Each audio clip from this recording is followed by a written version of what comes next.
Hey, what's going on YouTube? This is Sick Eric back again with another video, and today we're going to be going over my thoughts on the LG G7 ThinQ.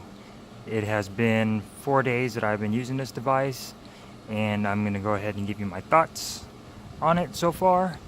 And stay tuned for future content, like as far as my full review of this, comparison videos, and etc. So I've been using this device for 4 days. I got it on Monday of this week, and I have some things with it. Build quality is amazing with this device. It looks gorgeous. The color, I actually like it. I was a little worried about the gray color, but it's a very beautiful phone. I give it that. The build quality, it looks amazing. I don't like the little hollowness of it, but I guess it has to do with the whole speaker and the resonance chamber and using the hollowness of the phone to amplify the speaker. But it does have a solid build quality. Performance wise, it does run pretty good. It's not like wowing me or anything in the performance section. It runs pretty good. Sometimes when I unlock it, it does have a little bit of a blank delay before going to the actual home screen. If I click on settings, it does have a little bit of a jitter. I have done a factory reset on it, cleared cache, all of that stuff. But as far as everyday use, it does run really well. It's got the Snapdragon 845 processor with 4 gigabytes of RAM. It has a QHD plus screen resolution, which is a high 3120 by 1440 screen resolution. It's got like a 19:9 aspect ratio, so it is a really skinny phone. That's another gripe that I have. It is a really skinny phone. The S9 Plus is a little bit wider. As far as the screen tallness, they are both pretty similar. You do have the notch up top, and you are able to hide it. But with this being a LCD display, you still can see the little outline because the blacks don't get as black as an AMOLED display. Really nice phone. It's got a 32-bit quad DAC on board, so you do have very good audio coming from it. You got USB Type-C at the bottom. Headphone jack remains awesome. Like I said, quad DAC audio coming out of the headphone jack is amazing. And you have your boombox speakers or speaker at the bottom, and this speaker is really loud and has a lot of punch to it. I still prefer stereo speakers. It gives you more of an immersive sound, but this speaker is really loud. You set it on the table, it just amplifies the sound by a lot. It's really nice. Let's go ahead and do a walkthrough. You got your power button over here on the right hand side. On the back, you got your fingerprint sensor along with your dual cameras. They are 16 megapixel cameras. One is a wide angle camera with 107 degree view, which is a little bit smaller than last year's V30. You got your flash and all your sensors, infrared, focusing sensors and all. On the left hand side, you got your volume rocker, which is separate buttons, and your Google key. I do like the Google key versus the Bixby key. It's just a lot easier to use. You single click it and it'll bring up Google. I haven't really set it up yet. If you long press, you could talk to it like a walkie-talkie, and you also have Google Lens. If you double press, you could also do Google Lens.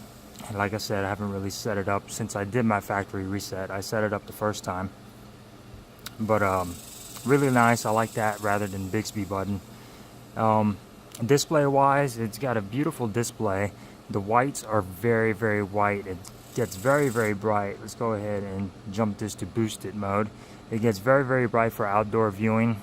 I don't know if you can see that. We're outside today. We wanted to do a video outside just because it's such a beautiful day. The blacks don't get as inky black as an AMOLED would, but then on an AMOLED screen, the whites aren't as bright and just beautiful whites, just awesome. But it's really nice display. The best LCD display I've ever seen on a device. Other than that, my experience with the phone has been pretty good. Like I said, it's not wowing me in any way. Will I keep the device? I don't know yet. I still got some time to decide whether or not I will keep the device and stay or get rid of it and keep the S9 Plus.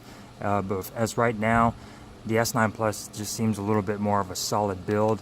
This phone is really light and it's really thin, and it does have that hollow feeling to it. The S9 Plus is a really heavy phone and just more substantial in the hand. As far as any issues, I've had a couple issues, like I said, with little hiccups.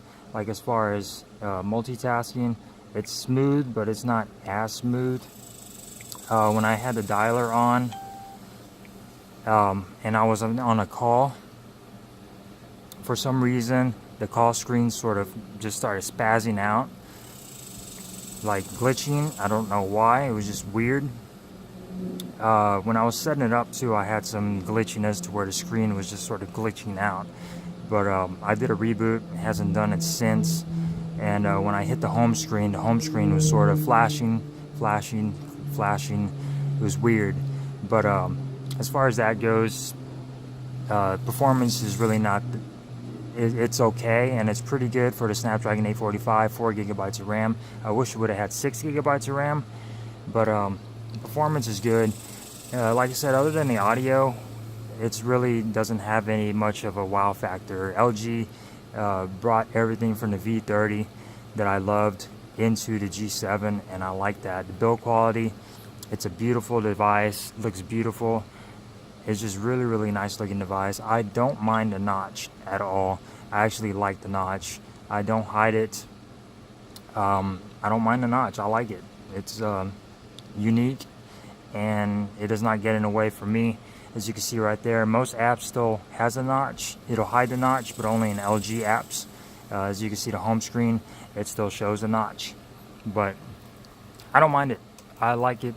I think it's unique, and I really would prefer a bigger screen with that notch. It doesn't bother me at all. Call quality coming from the speaker is excellent. The camera is pretty good. It's not as good as the S9 Plus camera.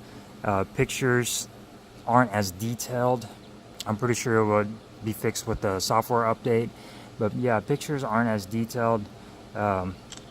With the camera, 4K shoots at 30 frames per second compared to 60, although this does not have a 5-minute gap like the S9 Plus does have. This one I recorded 4K. You could keep on going. It does not have a 5-minute limit on it, which is really nice, but it only does it at 30 frames per second. The front-facing camera, definitely an improvement. Really nice quality. It's not as good as the S9 Plus, but it's definitely better than the V30 was. But other than camera, like I said, not really wowed by it. The AI cam is pretty good. It's not all that great. As you can see, it's trying to figure out what I'm focusing on. It just keeps doing that for a while, and depending on what you have, it'll adjust the settings to take a better picture. If I were to point it at the sky, let's see if it does anything, and it's still just trying to figure out what it's looking at. So AI cam is okay. Portrait mode is actually pretty good, although I find the S9 Plus to be a little bit better. And you also have Google Lens as well. You have all your manual modes and everything you need. But other than that, this phone is pretty good. It's not wowing me. It's not great. Performance wise, it gets really warm. Like, it's getting really warm right now just by doing all this stuff on it. I don't know why, but yeah, I still don't know if I'm going to keep it or not. I'm still using it in my test period. Always on display is a little dim, but you can brighten it up. Of course, it might use a little bit more battery, but those are my impressions of 4-day usage of the LG G7 ThinQ. Continue to follow my channel for some more coverage. Stay tuned for my full review. And like I said, using this device has been pretty good. Thank you guys for watching. Don't forget to subscribe, and I will see you guys in the next one. Peace.